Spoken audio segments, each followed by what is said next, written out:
Para sa iyo, ano ang love? Sabi sa 1 Corinthians chapter 13 verses 4 to 7, love is patient, love is kind, it does not envy, it does not boast, it is not proud. It does not dishonor others, it is not self-seeking. It is not easily angered, it keeps no record of wrongs. Love does not delight in evil but rejoices with the truth. It always protects, always trusts, always hopes, and always perseveres. Ang pagmamahal ay hindi lamang isang romantikong ideal. Ito ay tungkol sa kung paano tayo dapat makipag-ugnayan sa tao. Isipin natin ang relasyon natin sa ating pamilya, mga kaibigan at mga kasamahan. Saan tayo nagkukulang? Saan ka maaaring magpakita ng pasensya, higit na kabaitan, higit na pagpapatawad?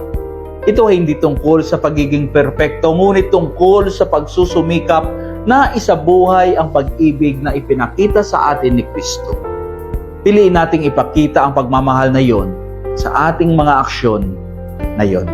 Manalangin tayo. Mapagmahal na Diyos, salamat sa regalo ng iyong hindi masusukat na pag-ibig. Tulungan mo kaming maunawaan at isabuhay ang iyong pag-ibig. Gabayan mo ang aming mga kilos at salita upang kami ay maging refleksyon ng iyong biyaya. Sa pangalan ni Jesus, Amen.